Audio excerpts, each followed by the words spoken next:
Invictus Games began with a profoundly noble mission to use sport to help recovery for wounded veterans. But lately, the math isn't mathing on their mission and the way that they run their foundation and program. Having a lot of issues. So I did write a piece this week, it was an exclusive, about how there are funding issues for Vancouver. So we know he is going to Birmingham this summer to prep for the games next year. And one of the reasons he's going is because he needs money. Harry's proudest achievement is now facing one of its toughest moments yet. The release of Tom Bauer's book, Betrayal, has sparked widespread discussion around the Invictus Games, a cause that has long been closely associated with Prince Harry. In the weeks after the book appeared, several major sponsors reportedly ended their financial support, leading to fresh questions about the event's future. At the same time, charity finances have drawn increased attention, and a government document containing a heavily redacted section has fueled even more public curiosity. Stay with us, because the details surrounding those blacked-out pages have become one of the biggest talking points in this unfolding story. Tom Bauer has built a reputation as a royal biographer, known for detailed investigations and books that often generate intense public debate. Throughout the years, he has published several well-known works examining the lives of senior members of the royal family from a critical perspective. In Betrayal, Bauer examines what he describes as repeated breakdowns of trust involving Prince Harry and Meghan Markle. Harry and Meghan are having a conniption fit over these reveals. You know how they release parts of a book throughout certain media entities? Yeah. Like right before they come out to tease it? Well, the Times is getting all of the best Tom Bauer bits for Betrayal. Covering events from both before and after their departure from royal duties, the Invictus Games were originally created to recognize the strength, determination, and resilience of wounded veterans, placing their achievements at the center of the spotlight. That mission inspired millions around the world, but recent debates have left some people questioning whether the conversation has shifted away from those it was always meant to celebrate. From the very beginning, the purpose of the Games was simple but powerful: to honor veterans by giving them a chance to compete, rebuild confidence, and inspire others through their determination. Many participants have faced life-changing injuries and enormous personal challenges while adjusting to a new chapter in life. The physical recovery is often only part of the journey, with emotional and mental hurdles requiring just as much courage to overcome. The Invictus Games were created to remind these men and women that their stories are far from over, and that resilience can open the door to new opportunities, new achievements, and renewed hope. Bauer suggests that the 2025 Games in Canada were overshadowed by Meghan Markle's public appearances, referring to the event as the Meghan Games. He cites Canadian executives who allegedly felt Meghan was a distraction and that her presence was more about bling than veteran rehabilitation. According to Tom Bauer, however, the direction of the event gradually changed over time. He argues that as the Invictus Games attracted more worldwide attention, the focus slowly shifted away from the veterans and toward Prince Harry and Meghan. Bauer also suggests that Meghan became increasingly visible throughout the event, drawing significant media attention for her public appearances, fashion, and personal projects. These observations reflect Bauer's own interpretation of events and have become a major source of discussion among royal commentators and supporters alike. Prince Harry and the Invictus Foundation have firmly rejected those claims, maintaining that the Games have always remained committed to serving and celebrating veterans. They have consistently emphasized that the competitors and their inspiring journeys remain the heart of the organization. As a result, two very different narratives continue to compete for public attention, leaving many people weighing the evidence and deciding for themselves where they stand.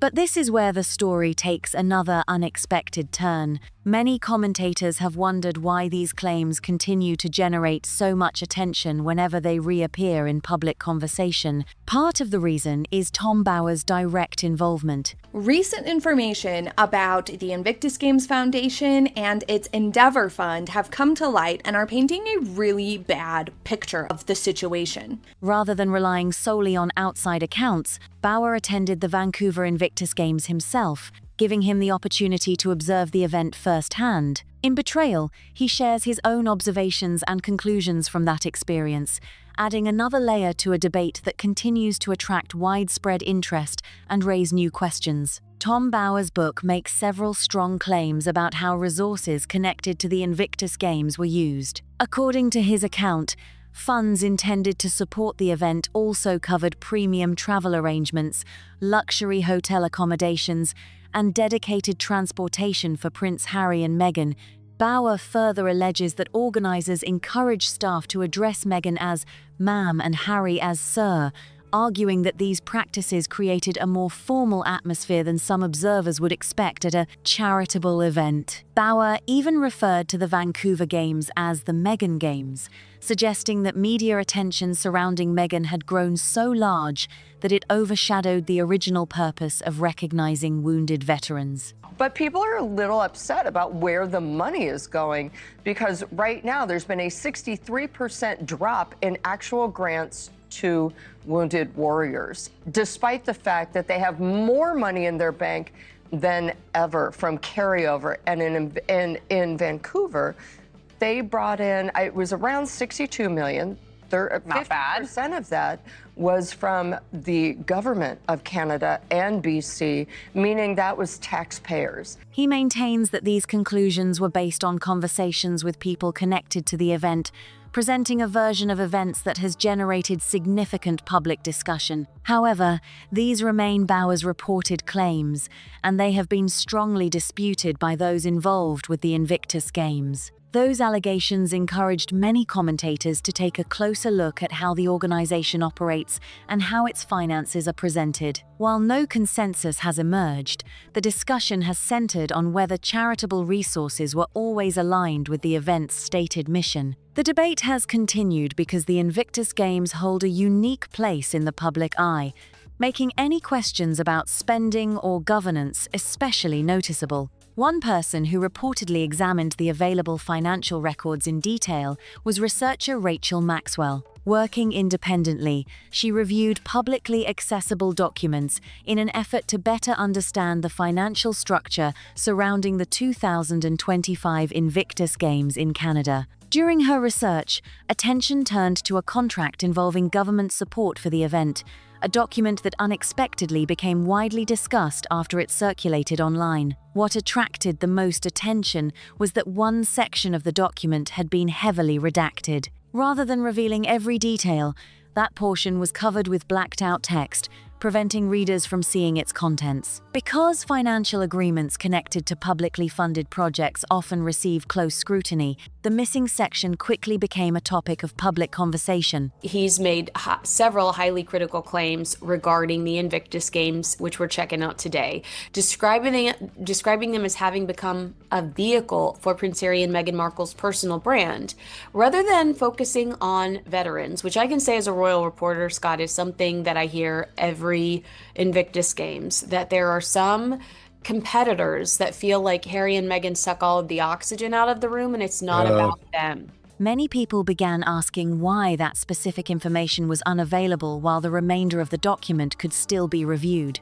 According to reports circulating at the time, the redacted section related to operating budgets and licensing arrangements connected with the Invictus Games. Since public funding was involved, commentators argued that greater transparency would help answer lingering questions. Others noted that documents containing government information are sometimes partially redacted for legal, commercial, or privacy reasons, making the reason for the omissions unclear without further official explanation. Since government funding ultimately comes from taxpayers, many believe the public has a legitimate interest in understanding how those resources are allocated. That expectation fueled continued debate over why this portion of the agreement remained unavailable. Without a detailed explanation accompanying the redactions, online discussions expanded rapidly, with observers offering a wide range of opinions about what the missing information might involve. Even so, the contents of the redacted section have not been publicly confirmed.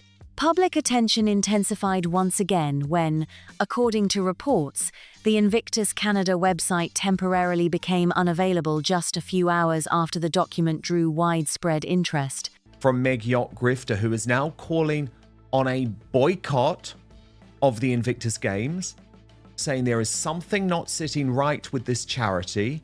Charities that have something to hide should not be trusted, especially with so much NGO fraud being exposed in the last few years.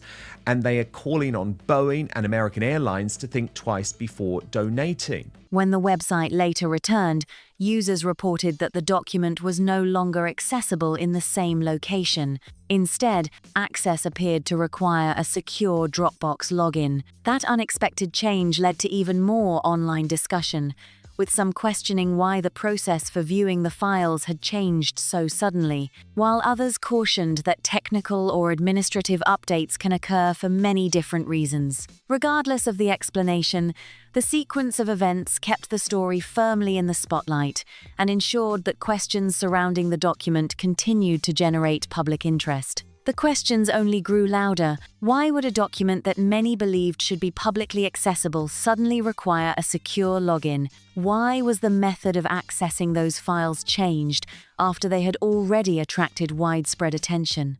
Those developments prompted even more public discussion, with some commentators suggesting the changes reduced transparency, while others noted there could be administrative or security reasons that had not yet been explained. Without a clear public explanation, the debate continued to gain momentum. Attention soon shifted toward the Invictus Foundation's published financial statements. As commentators and independent observers reviewed the charity's annual reports, they highlighted several figures that became central to the discussion. While reports indicated that the foundation had received more revenue than in the previous reporting period, some observers argued that funding directed toward programs supporting wounded veterans had not increased at the same pace. But the government in Australia has axed funding for Invictus Australia from this year's federal budget, as the organisation's chief executive has urged the government to reconsider this decision. This is all sort of happening just as we speak, as we go to filming. Now, I've spoken to sources close to Harry, and of course they're shocked. They say, they're blindsided by this, as was the organisation in Australia. Those comparisons sparked renewed conversations about how charitable resources were being allocated and whether spending priorities matched public expectations. The financial reports also showed growth in other areas of the organisation: administrative expenses, executive compensation, financial reserves, and legal costs all became subjects of public analysis. Critics questioned whether those categories were expanding more quickly than direct program spending, while supporters pointed out that larger organizations often experience higher operating costs as they grow. Even so, the figures continued to generate discussion, with many people asking whether the balance between operational expenses and direct support was appropriate. As these conversations expanded, one of the foundation's long-standing corporate supporters, Boeing, announced that it would no longer sponsor the Invictus Games.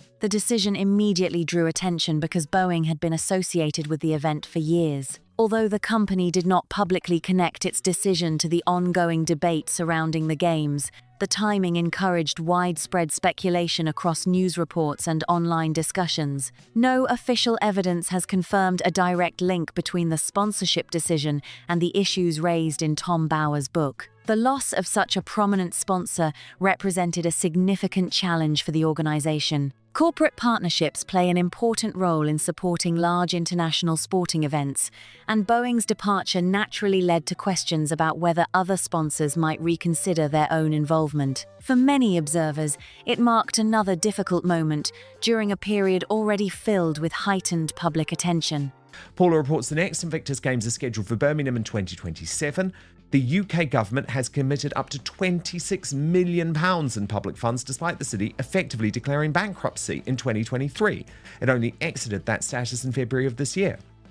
With roughly 15 months to go, Birmingham has just 11 unnamed sponsors, contributing an estimated £4 million combined. Additional challenges soon followed. Reports indicated that Australia withdrew a previously announced government funding commitment of approximately $9 million Australian dollars that had been associated with future Invictus planning. According to those reports, senior officials connected to the Games learned of the decision only shortly before the government's budget announcement became public. That unexpected development reportedly forced organizers to reassess financial plans and consider how future events could move forward under changing circumstances.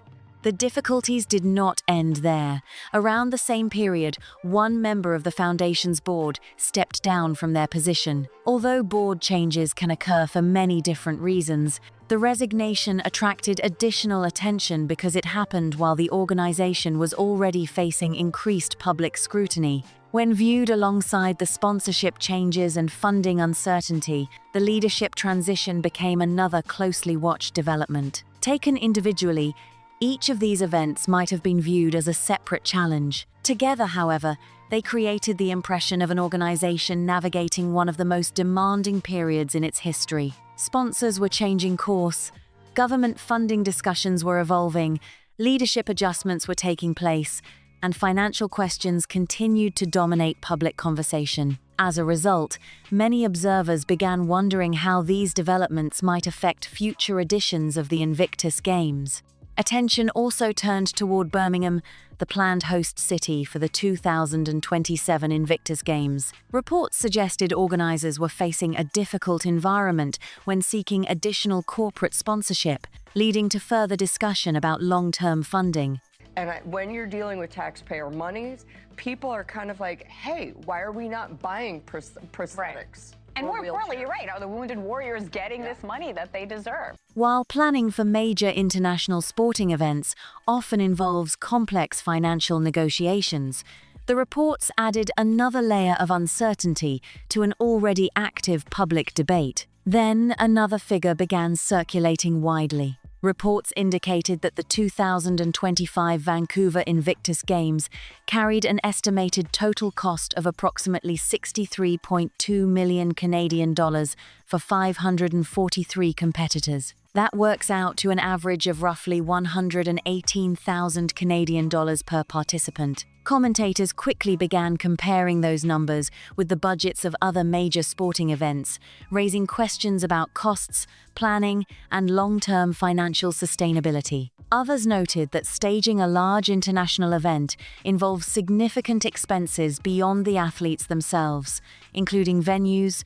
security, logistics, accessibility, ceremonies, staffing, and infrastructure. Even so, the reported figures became one of the most discussed aspects of the ongoing debate, ensuring that financial management remained firmly in the public spotlight. As this story has unfolded, one theme has remained constant above everything else. The Invictus Games have become the center of two very different conversations. On one side are those who continue to see the Games as one of the most meaningful sporting events in the world, celebrating the resilience, determination, and courage of wounded service members who refuse to let life-changing injuries define their future. On the other side are growing questions about leadership, financial transparency, sponsorship changes, and the long-term direction of an organization that has attracted global attention for more than a decade. Throughout this video, we've explored claims, reports, public records, and differing viewpoints that have fueled an ongoing debate. Tom Bauer's book Betrayal has become one of the biggest reasons this discussion returned to the spotlight, raising questions that many commentators continue to examine. His account presents a critical interpretation of events surrounding Prince Harry, Meghan Markle, and the Invictus Games. At the same time, Prince Harry and the Invictus Foundation have firmly rejected those criticisms, maintaining that the organization remains committed to the veterans who inspired its creation. That distinction is important because these are competing narratives rather than universally accepted conclusions. As with many stories involving high-profile public figures, people have reached very different opinions after reviewing the same information. Some believe the concerns deserve deeper examination, while others argue that the Games should continue to be judged primarily by the positive impact they have had on thousands of participants over the years. Still, even those who strongly support the Invictus mission acknowledge that transparency matters. Whenever charitable organizations receive public donations, corporate sponsorships, or government funding, people naturally expect clear reporting and accountability. That expectation exists regardless of who leads the organization. Whether the charity is large or small, supporters want confidence that resources are being managed responsibly and that the mission remains the highest priority. That is why so much attention has focused on the financial reports discussed throughout this story. Commentators compared annual filings, examined changes in spending, and debated whether administrative costs were increasing faster than direct program support. Some interpreted those figures as cause for concern, while others argued that expanding international events naturally require higher operational expenses. Without universal agreement on how those numbers should be interpreted, the discussion has continued to evolve. The same is true regarding the government contract that became a major talking point. The heavily redacted section generated enormous public curiosity because people wanted to understand why certain information was unavailable while the rest of the document remained visible. Some observers viewed the missing pages as unusual and questioned whether additional information should eventually be released. Others pointed out that government agreements are sometimes partially redacted for legal, commercial, or privacy reasons. Since no official explanation has addressed every question raised online, the document continues to attract attention whenever the topic resurfaces. Then, there was the sequence of events involving the website itself. Reports that the document became more difficult to access after attracting public attention only added another layer to the discussion. Some interpreted the change as significant,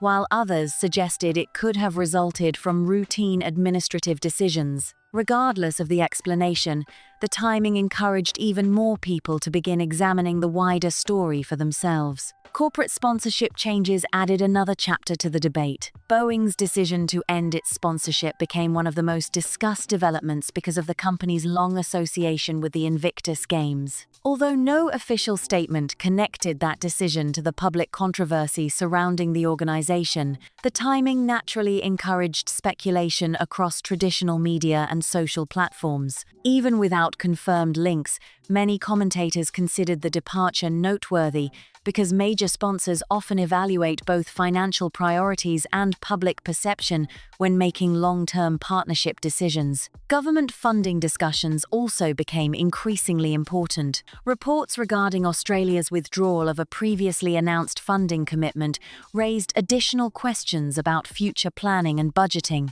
Large international sporting events depend upon cooperation between governments, corporate sponsors, charitable organizations, and private donors. When one major source of funding changes unexpectedly, organizers often need to reconsider schedules, budgets, and future priorities. Whether those adjustments ultimately affect future games remains something many observers continue watching closely. Leadership changes further fueled discussion. A board member stepping down during a period of heightened public attention naturally generated additional headlines, even though leadership transitions occur within many organizations. On its own, a resignation may not attract widespread attention. Combined with ongoing debates surrounding sponsorships, funding, financial reports, and public criticism, however, it became another piece of a much larger picture that commentators were eager to analyze. Perhaps the most striking comparison discussed throughout this story involved the reported costs associated with hosting the games. Figures circulating publicly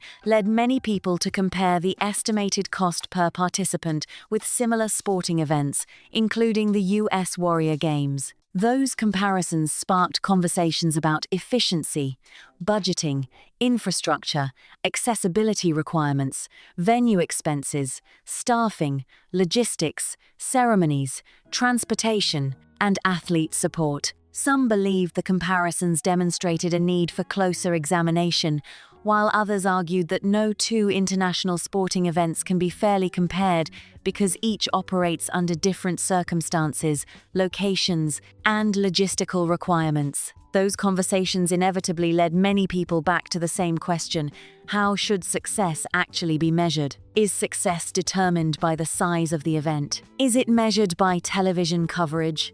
Is it measured by sponsorship revenue? Or should success ultimately be judged by the lives changed through participation?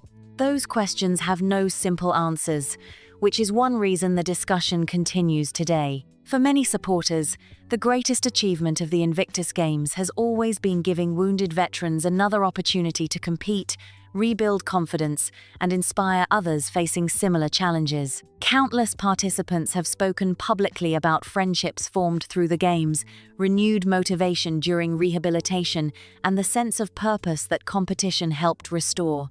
Those stories remain a powerful reminder of why the event was created in the first place. At the same time, critics argue that protecting that mission requires constant accountability. They believe public discussion should never be viewed as an attack on the veterans themselves, but rather as an effort to ensure the organization continues serving those veterans as effectively as possible.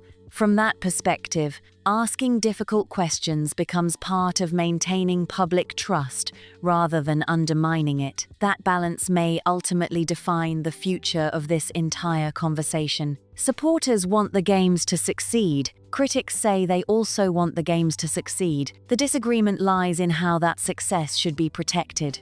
Some believe current systems already provide sufficient oversight. Others believe additional transparency would strengthen public confidence. Until more information becomes available, both viewpoints are likely to remain part of the discussion. Another important point often overlooked is how quickly public perception can change. A single report, financial filing, sponsorship announcement, or leadership decision can dramatically reshape online conversations within hours. Social media allows opinions to spread faster than ever before, but it also means early assumptions are sometimes treated as established facts before every detail has been fully examined. That is why separating confirmed information from interpretation remains especially important in stories like this. Tom Bauer's book unquestionably reignited worldwide interest in the Invictus Games, but it also reminded audiences that every major public controversy usually contains multiple perspectives. His conclusions have been widely discussed, challenged, defended, and debated since publication. Prince Harry and the Invictus Foundation have consistently rejected the central criticisms, emphasizing their continued commitment to veterans and the organization's mission. Those responses remain an important part of the story as well.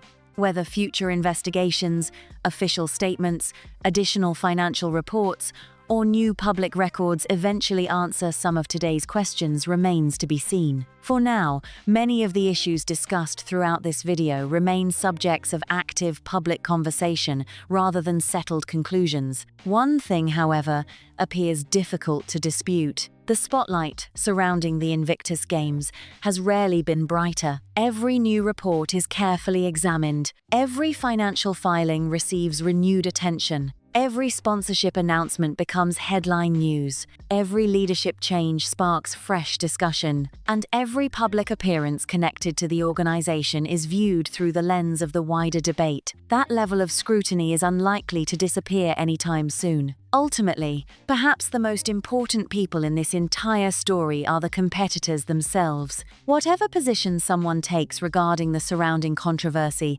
the athletes continue preparing, training, competing, and sharing remarkable stories of resilience with audiences around the world. Their determination remains the foundation upon which the Games were originally built, and many supporters hope those achievements continue receiving the recognition they deserve, regardless of the ongoing public debate surrounding the organization. As new information continues to emerge, this story will almost certainly keep evolving. Additional reports may answer existing questions, new documents could provide further context, future financial statements may reshape public opinion once again, sponsors may strengthen their involvement, or new partnerships may emerge. Leadership decisions could influence the organization's direction for years to come. At this stage, there are still many chapters left to be written. Now we'd like to hear from you. After everything discussed in this video, from Tom Bauer's claims, the financial reports, the sponsorship changes, the government document with its redacted section, the debate surrounding transparency, and the differing perspectives presented by all sides, where do you stand? Do you believe the concerns raised deserve additional review? Do you think the available information already tells the full story? Or do you believe more official answers are needed before any conclusions should be reached? Share your thoughts in the comments below. We always enjoy reading your perspectives, and respectful discussion helps bring different viewpoints into the conversation. If you found this video informative and enjoyed this deep dive, don't forget to leave a like, subscribe for more in-depth coverage of major stories like this, and share this video with friends or family who may be interested in the discussion. Your support helps us continue bringing you carefully researched content, covering the biggest topics making headlines. Thank you so much for watching all the way to the end. We truly appreciate your time, your support, and your thoughts. Stay safe, take care, and we'll see you in the next one.